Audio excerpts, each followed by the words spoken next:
Masya Allah eta keur carita ahli sholawat. Ahli sholat teh kos kitu mantak anyar-anyar sok ditanya. Yang penting saretan teu. Sare. Pan malik kade kitu ge seuri bae nyana. Ngimpi lagi atupan ka pangijeng Kangjeng Nabi. Atuh kami eta geus ieu mah didongengkeun teh alal hak nyata tanya ka minantuna. Kula boga babaturan ngaranna Haji Mufti tah di Raja Mandala. Sagulung sagalang nyana keur waktu panganten kaget. Lantaran kamarnya na belah dia, kamar mama belah dia. Jadi tak kamar teh kapan nyana ka setengah hadina bilik. Tah barang geus kitu penting teh apa ngaranna ge panganten rada kurang hees beureun. Sia masuk ka mana bae. Tak keur bajara istirahat gadegekeun nyana. Kan maca sholawat cek teh. Terus bae ka dieu maca Malik, maca salat Malik, maca salat can ngomong jam 4 minam tu anyar. Sapeting, dua peting, akhirnya kabelah dia ngintip. Jadi lain nyana nu diintip. Nyana nu ngintip. Sebab nyana maca sholawat ke situ ieu mah jam 2 cek nyana masa sholawat diintip orang Malik. Asal Malik Allahumma sholli sholatan kamilatan sholli salamun ta'ala. Kakarak bebeja. Nyana teh lalaunan. Seuri bae atuh pamajikan na geus nyaho. Emang kitu cenah nyana mah asal Malik bae kitu asal Malik. Eta ahli sholawat. Atuh keur sareget sholawat bae. Ila pawasil surba lailika binhar. Sok tepungkeun beranjang peuting teh ulah eureun-eureun terus bae nu resep sholawat, nu resep Quran, nu resep zikir. Oh deui kesempatan sapira tinggal 10 poe deui. Eta keur carita umur bulan urang ge kuari mayoritas umur umat Kangjeng Nabi teh 63. Nah kuari nu geus 60 tinggal sabaraha deui. Itati wa bi'al ibadamu takidi minum usara wa minum duriju bidamin makana hadza jazai nasatu lakum antukhlifuni bisuin fi dhawi rahimi. A'udzu billahi minasy syaithanir rajim. Bismillahirrahmanirrahim. Ya jelema anu geus jadi ahli Allah ketika ngadenge hiji nyanyian diperhatikeun tina bahasa eta nyanyian, terutama nyanyian-nyanyian anu meunang ahli-ahli Allah anu mengarah kana katauhidan ngajadikeun nasihat ka dirina ieu menjadi luluh kana ruhna. Urang teh mimiti ibadah teh make zahir diaturlah ku fikih. Kemudian orang kuari ibadah make galbu diaturlah make tariqah. Urang geus datang ka hakikat ibadah teh make sir yakni ruh. Ruh urang. Berbagai tahapan-tahapan dina urusan ruh didinyalah manzilah urang. Geus engke diangkat jadi wali rijalul ghaib, jadi nukoba, jadi nujabat, jadi urafa, jadi asaib, terus jadi naon gitu ngaranna, jadi autad. Kemudian naik deui jadi mukhtar, naik deui imam, naik deui jadi kutub. Kitulah ibadah teh. Jadi urang kakarak tahap awal ge can anggeus nyaritakeun urusan fikih. Jangan beberes zohir urang timimiti cai, kemudian wuduna, kemudian sholat, gerakan-gerakan jeung tempatna eta urang mah masih diutar atur kene. Diatur urang mah di mana jang tempat sholat urang nu ngeunaheun lantaran make pikir. Ditingali disingrai-singraikeun ku urang nu kadeuleu kumata mah ieu mah kotor, ieu mah bersih eta pikir. Ketika orang geus make ilmu thariqah lain deui babauan teh ya, lain urusan babauan geus babauan secara batin kaambe ku urang. Musola ieu mah bau proposal. Musola ieu masjid ieu bau proposal geus lain aambeunana geus lain teu kaharti ku batur. Kunaon sih embung didinya salatna sia mah sia bae ulah nurutan mama. Emang kunaon? Mama mah teu tilok salat. Ambeuna jeung dedengna geus lain. geus aya ilham ti Gusti Allah colekan secara batin sok laksanakeun sok ulah geus mulai di dinya teh dahar ge dahar ketika nyana endek nginum seakan-akan cai ngomong ulah diinum ieu teh lantaran ieu hasil menang teu beres cai teu jadi begitu urang dahar aya eta mah hese lain bahasa ngomong lain naon lantaran teu moal ka harti ku batur jadi geus tepat jasa pirasatul mukmin pirasa jelema mukmin leuwih seukeut tibatan pedang ai oma irama mah lain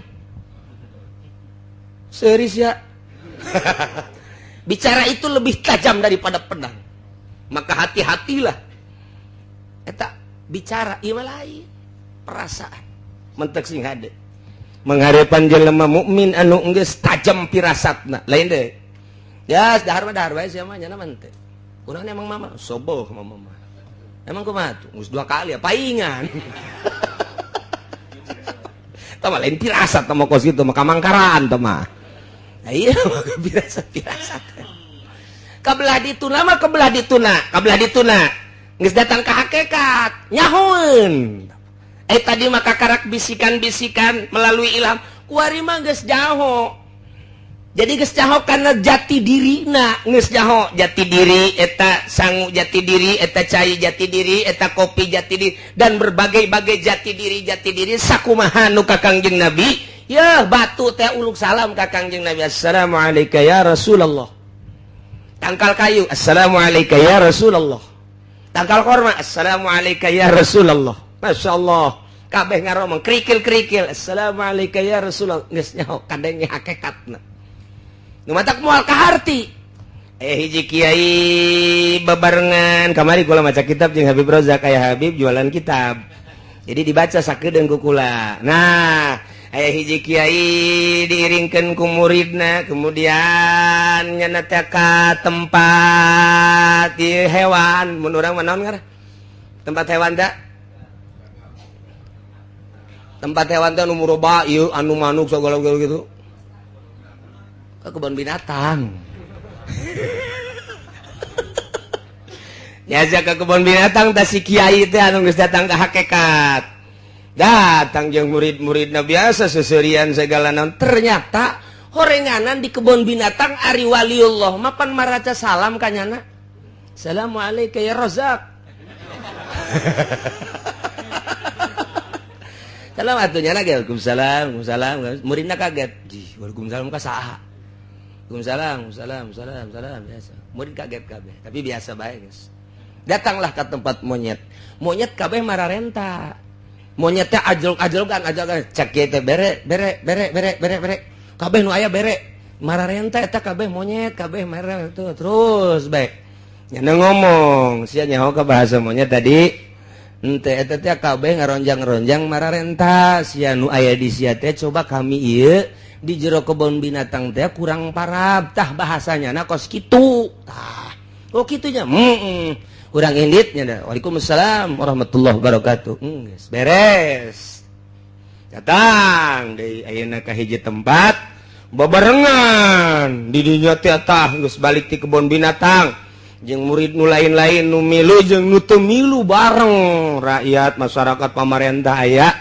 eta kan kiai kieu bae cek yen monyet kabeh yes sia monyet kabeh monyet sia ngomong gitu monyet sia kabeh monyet atuh aya nu noel kiai kunaon monyet kabeh sia ku aing mah kadeuleu monyet kabeh atuh diamankeun kiai teh barang ditanya kiai emang monyet kabeh lantaran kabeh mararenta cek ieu teh ya percis cek aing mah kos monyet di kebun binatang mantak kiai proposal eta kiai monyet sebenarnya mah tak kayawan dah aku kiai hakikat mah ulah kasinggung put tenang we heulanan kiai monyet teh tak kawari baca kitab sakedeung jeung Habib Rozak kitab teh aya keneh seserian bae Habib Rozak nah jadi paham nya ka bahasa-bahasa eta kakarak monyet tang can diteruskeun ku kula maca kitabna jahese macana tah kula meuli tilu Habib Rozak ke meuli jang naon Bib wah buat koleksi aja cek jangan tuh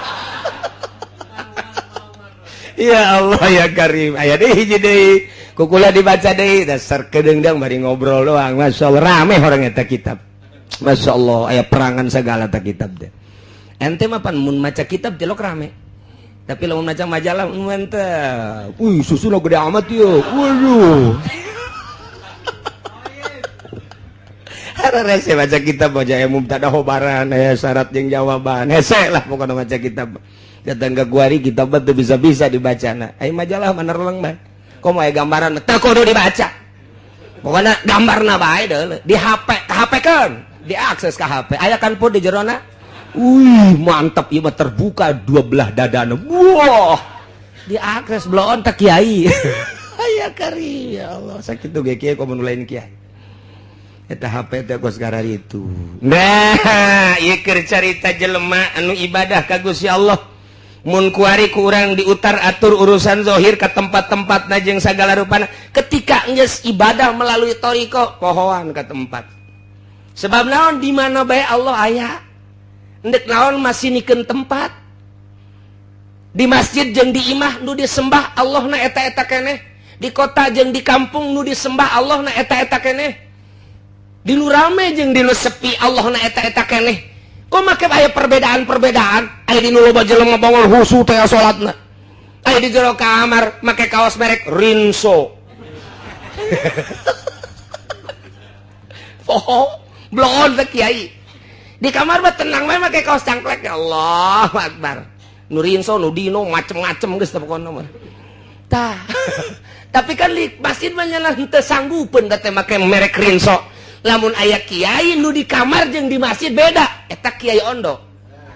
Kiai ondo eta encan nyahoeun, cek nya mah meureun di masjid mah aya pangeran, di kamar mah eueuh.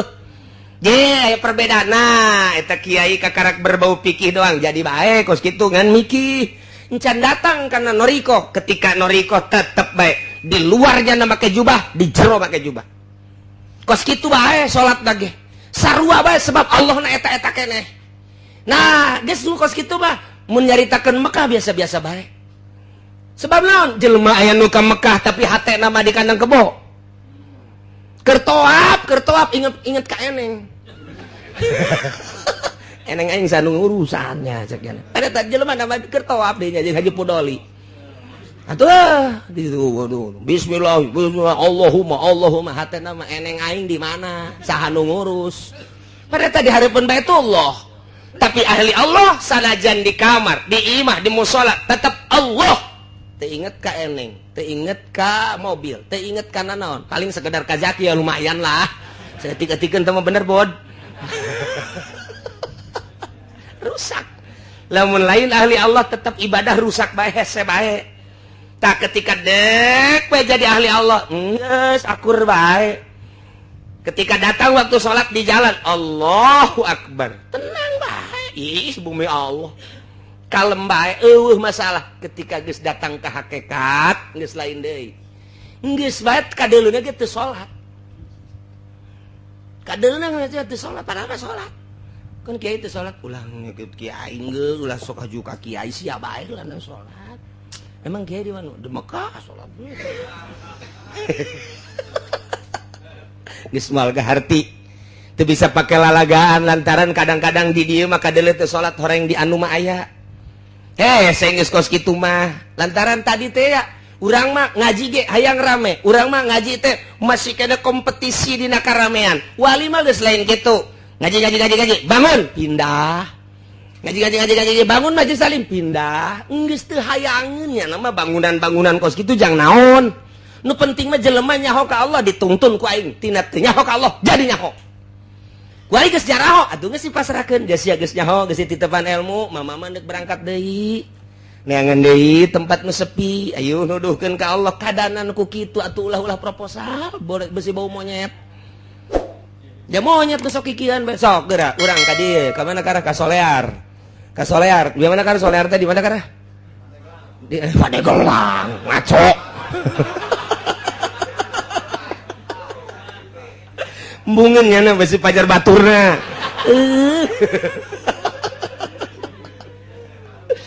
Tah di dieu di Cisoka urang kadinya ngaronjang-ronjang tapi aya rajaan. Aya rajaan teh di tengah-tengah nu dararatang teh ya. kok kanyawan raja pan kadeleunanya na make makuta rupa monyet tapi ternyata jelema kasep sasalamannya na biasa uluk salam assalamualaikum masyaallah horeng kapanggih jeung rajana rupana rupa monyet padahal horenganan ahli Allah tukang zikir tah kok sekarang itu geus jadi ahli hakikat Mbak rupa monyet horeng wali aya di lembur mah rupa wali horeng monyet mantak asana di dia monyet kabeh iya Karim mung disebut monyet sebagian ceknya nah aduh ampun itu monyet bae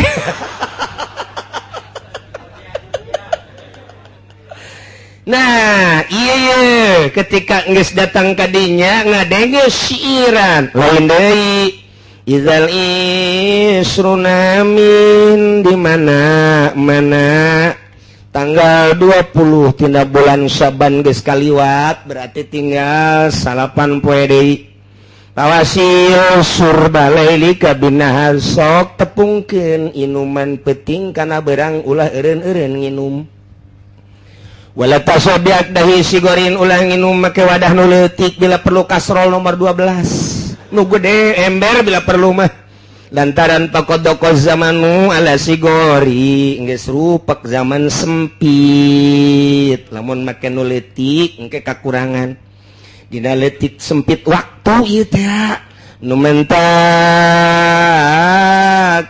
didinya teh ulah eureun-eureun urang terus-terusan kudu nginum ulah eureun-eureun eta teh bahasa siiran kadenge ku urang mah urusana urusan pitayeun urusanana hanya sekedar urusan pibeteungeun tapi kadenge ku jelema ahli thariqah kadenge ku jelema ahli hakikat lain kitu kumaha manehanana didinya teh paham kana yen maksudna eta siiran teh jelema teh di mana-mana lahir ka alam dunya ta eta teh kakarak bijil mata poe di mana-mana geus datang ka zuhur berarti manehanana geus setengah tuwuh di mana-mana ka asar berarti geus 40 tahun ka luhur di mana-mana jam 5 geus kos habib rozak tinggal sajam deui surup kita dina Irsyadul Ibad Imam Zainuddin Malebari ngagambarkeun manusia seperti eta nah teu beda jeung ieu bulan Ramadan teh dina tanggal 1 ngora keneh berarti umur urang tanggal 15 setengah tuwuh berarti umur urang ketika tanggal 20 berarti geus kolot nah tinggal 10 poe deui surup ieu teh beak bulan Ramadan eta teh keur carita Ramadan caritakeunlah ka diri urang berarti aing geus kolot kudu siap-siap ulah kampanye aing nu ngora mah masalah pun nu kolot ya saya Haji Hamid ulah geus kos kitu mah komo ide leutik duitna mah Allah untuk ulah kecuali sih diberi apaan saya masalah sih pugu bermasalah tah eta teh tanggal 20 kolot berarti iyalah jadi nasihat hartina di mana geus tanggal 20 bulan Syaban lewat tidak terkecuali siapapun geus ulah eureun-eureun pawasil tepungkeun berang jeung peuting teh pake ngerogot zikir ibadah ka Gusti Allah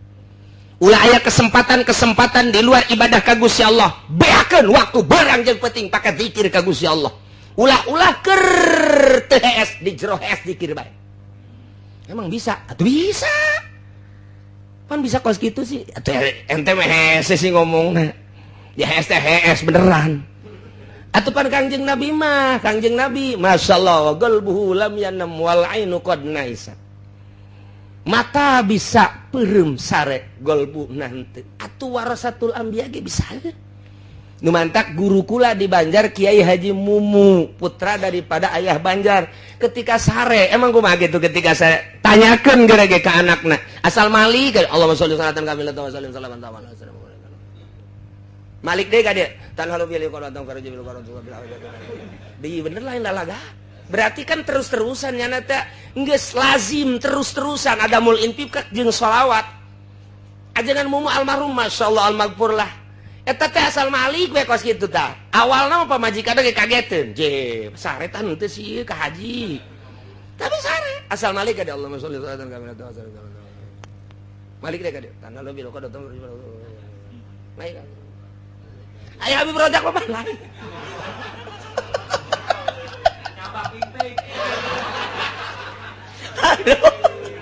balik ka dia mazia ka mana. Haju bae leungeun ruga peragapan. Cak pemajikan tadi geus ge.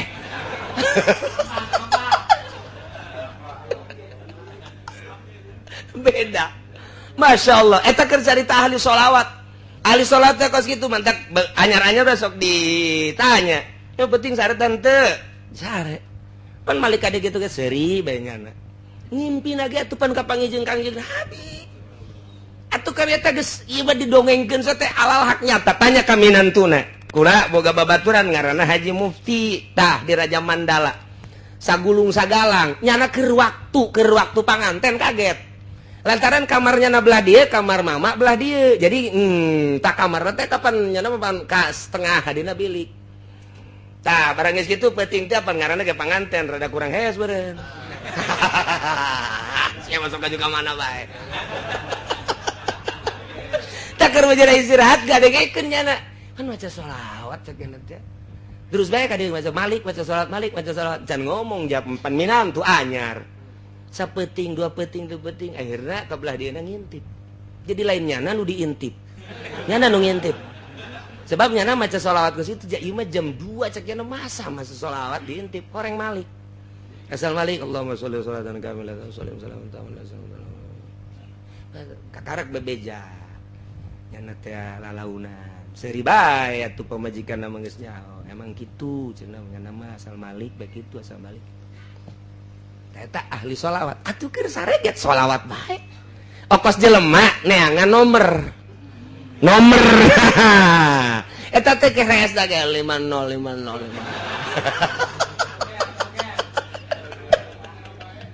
Ya, ieu pawasil surba lailika binhar. Sok tepungkeun beranjang peuting teh ulah eureun-eureun terus bae nu resep sholawat, nu resep Quran, nu resep zikir. Oh deh kesempatan sapira tinggal 10 poe deui.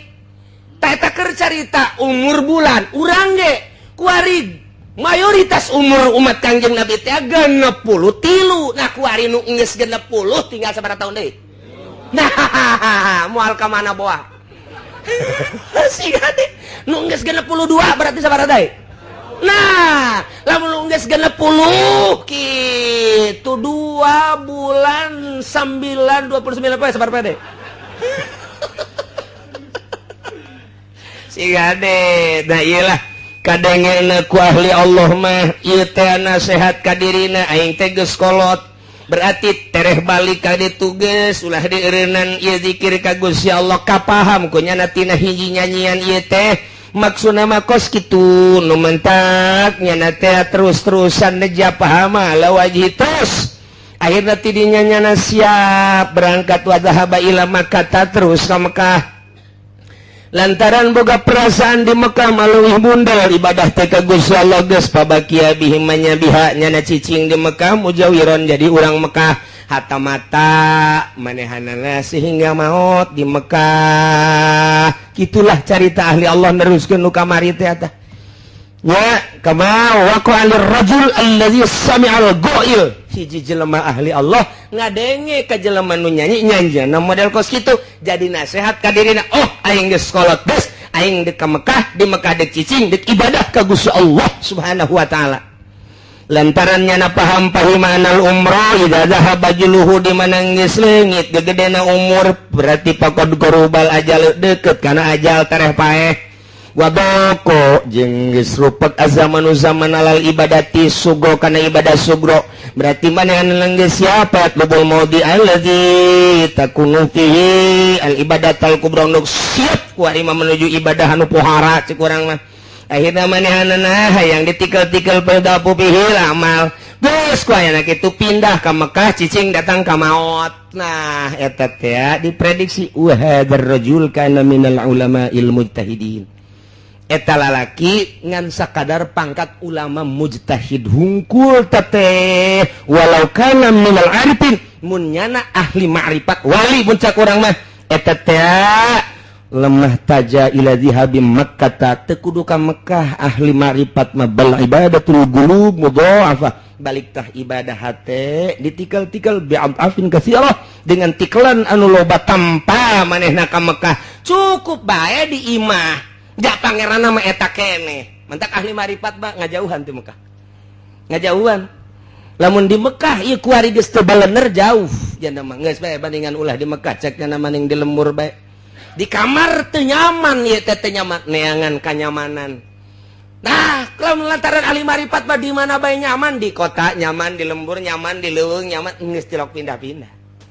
Geus bae nya nama. Ih, atuh batur-batur marabok nya namanya. Batur-batur korupsi nya namanya bae. Batur-batur zina nya namanya bae. Teu kagedag anginan teu unggut kaliungan tetep bae. Allah tetep Allah bae hate. Berang jeung peuting akur situasi jeung kondisi kumaha bae nya nama akur bae Allah bae. Sehat jeung gering tetep bae Allah bae manehna. Panas jeung tiris Allah bae manehna. Kecuali usum pilkada lain deui eta mah urusanna. Jadi rusak deui bagus-bagus.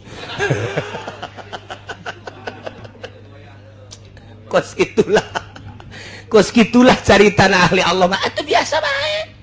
Biasa bae santri loba jeung saeutik akur bae jan nuju nama ridho Allah jeung nyana geus usul ka Gusti Allah geus teu asana naon nya nama biasa bae geus ka Allah bae nikmat bae sorangan sakitu lobaan sakitu geus nikmat bae matak nya nama maca Quran ge tilok tamat geus asa babarengan jeung Allah sedengkeun Al-Qur'an teh kadang bisa bulak-belok atuh maning jeung Allah bae.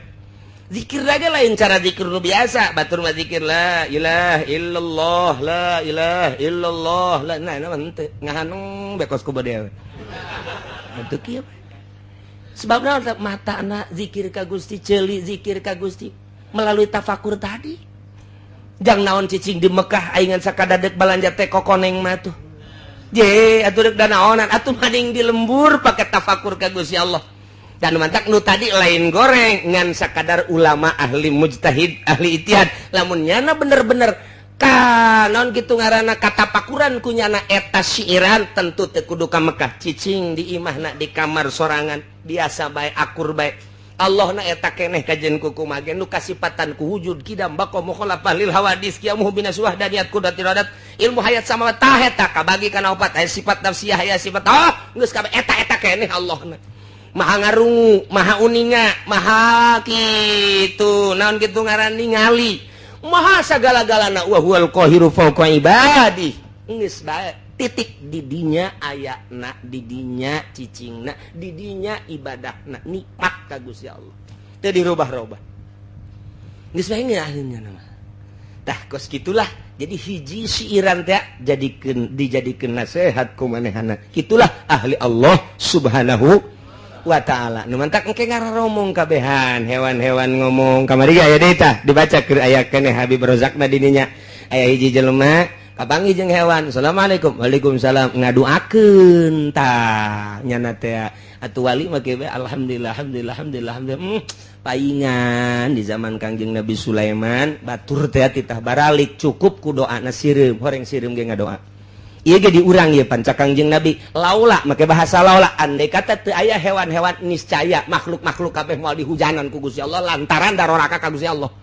Ngan Allah nyaaheun jeung dedeuheun ka munding bae jeung ka sapi jeung ka hewan-hewan nu lainnya mah teu berdosa. Cak Allah aing mah ngahujanan ge eta bae nu teu berdosa. Urang teh berarti kasapaatan ku kebo. Nah, kamari dibaca ku kula eta kitab teh aya deui hiji jelema kapanggih lantaran teu ngarti tak teu ngarti ai kiai mah tadi wali kan ngarti ai nu sajen mah teu ngarti begitu kapanggih tah jeung meong jeung ucing teh salam ka nyana assalamualaikum ditalipak doger bae cak ucing teh aing ngadoakeun ditalipak can maling can naon cak penjahat sia cak ucing teh Habib Rojak seserian bae tuh jadi beda uyup hewan-hewan teh salam kemudian ngadoakeun nu paham mah Waalaikumsalam diusapan tapi nu teu paham dicabok tah urang teh kapan kos kitu can puguh can karuh kana naon ge main tindes-tindes wae. Nah iyalah sejasa geus datang ka dinya mah geus lain deui pemikiran lantaran awalna melalui pirasah kemudian kabelah diana melalui ilham kabelah dituna melalui mukasyafah asal geus mukasyafah lain deui geus tah geus tama jelas-jelasan geus tama geus jelas-jelasan. Saju ka halarti bae ngaji heran. Wallahu alam.